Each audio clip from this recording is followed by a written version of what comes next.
తోటి అందరూ కూడా అభివాదం చేసుకుంటూ కూడా దాదాపుగా మినీ స్టేడియం వరకు కూడా ఈ ర్యాలీ కొనసాగనుంది. దాదాపుగా 2014లో ఆయన ఎమ్మెల్యేగా గెలవడం జరిగింది. 2019 అనంతరం 2024లో జరిగినటువంటి ఎన్నికల్లో ఆయన భారీ మెజార్టీతో, ఇంతవరకు ఒంగోలులో ఎవరికి రానంత మెజార్టీతో రావడంతో కార్యకర్తలందరూ కూడా భారీగా ఆయనకు స్వాగత ఏర్పాట్లు చేశారు.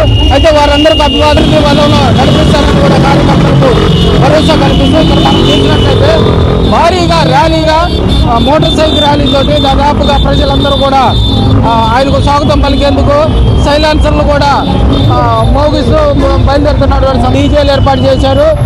తెలుగుదేశం పార్టీ నాయకులు, జనసేన నాయకులు జెండాలు పట్టుకొని దాదాపుగా మహిళలు అయితే అధిక సంఖ్యలో ఇక్కడ పాల్గొన్నటువంటి సందర్భం.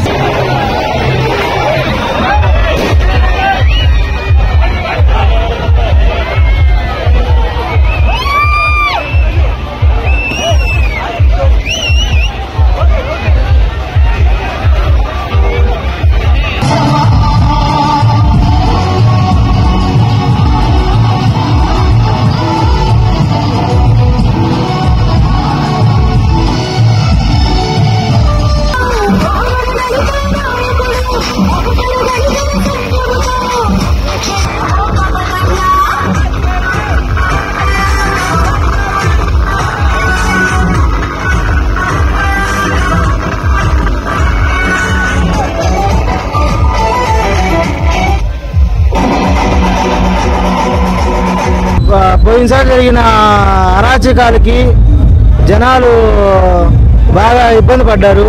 జనార్దన్ వచ్చిన తర్వాత ఒంగోలు మార్పు మొదలైంది.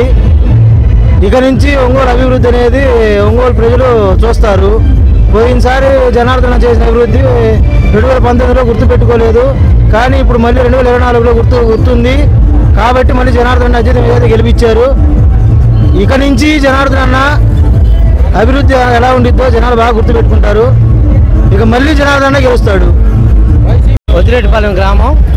మేము జనార్దన్ గారు గెలవాలని శాయశక్తిలో పోరాడి ఈరోజు అత్యధిక మెజార్టీతోటి జనార్దన్ గారిని గెలిపించుకొని భారీగా ర్యాలీ నిర్వహణలో పాల్గొన్నాము.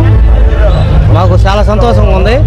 ఇక్కడి నుంచి జనార్దన్ గారు అభివృద్ధిలో మేము కూడా భాగస్వాములు అవుతాం. ఆయన చేసిన మంచి పనుల వల్ల ఇంత మెజార్టీ వచ్చింది. ఇంతవరకు మా కొత్తపట్నం మండలంలో ఇంత మెజార్టీ ఎప్పుడు రాలేదు. ఆయన చేసిన మంచి పనులకి ఇంత మెజార్టీ మేము కావాలని అందరమే ఒక మాట అనుకొని మా మండల అధ్యక్షులు అందరం, మా మండల అధ్యక్షుడు అందరం కలిసి కూర్చొని మాట్లాడుకొని చేసాం. అది పేదవాడు బాగుపడతాడు, అదే రాజకీయాలు ఉండవు, అన్నిటికీ ఎటువంటి ఇబ్బంది లేదు. ఎప్పుడు కాని పనులు కూడా ఇప్పుడు అవుతాయి. ఇంతమంది 5 సంవత్సరాల క్రితం అంతమంది పెండింగ్ పనులు ఎట్టినో అంతమంది అయినాయో ఇప్పుడు అలాగనే ఈ 5 సంవత్సరాల్లో కూడా అన్ని పనులు జరుగుతాయి. ఎటువంటి ఇబ్బంది లేదు, పేదవాళ్ళు బాగుపడతారు. మళ్ళీ వైన్ రేట్ తగ్గిద్ది, తర్వాత కూలి పని చేసుకుంటూ ఇబ్బంది లేదు, ఇసుక తగ్గిద్ది. అలాంటి పాలనలు ఎప్పుడు జరగదు. ఇప్పుడు 5 సంవత్సరాలు మనం చూసాం. ఇసుక రేట్ ఎంత ఉంది, అంత మనం అమ్మినప్పుడు 1250 రూపాయలు ట్రక్కు. ఇవాళ పరిస్థితి ఎంత ఉంది? 5 సంవత్సరాల్లో 7000 రూపాయలు అమ్మింది. అదే 1200 రూపాయలకి ఇప్పుడు ఇసుక మళ్ళీ అమ్ముతారు. వైన్ 60 రూపాయలు ఉండేదాన్ని 250 రూపాయలు అమ్మారు. ఇప్పుడు అదే వైన్ 150 రూపాయలకి మళ్ళీ అమ్ముతారు. అది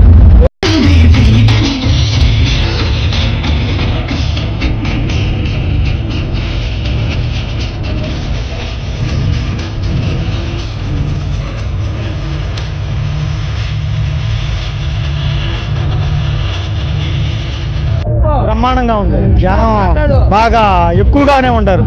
బాగా విపరీతంగా వచ్చాం. ఎలా మీది కొత్తపట్నం మండలమేనా? మాది కొత్తపట్నం మండలమే. అంత మెజార్టీ ఎలా సాధ్యమైంది? బాగా ఎక్కువ మెజార్టీ వచ్చింది.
ఫ్లైఓవర్ నుంచి కూడా డిపో వరకు కూడా భారీ ర్యాలీగా కూడా మహిళలందరూ కూడా పాల్గొన్నటువంటి దృశ్యాలను మనం ఎక్స్క్లూజివ్గా కూడా ర్యాపిడ్ న్యూస్లో చూడవచ్చు. కెమెరామ్యాన్ విక్కీ మనోహర్తో రత్నం ర్యాపిడ్ న్యూస్ ఒంగోలు.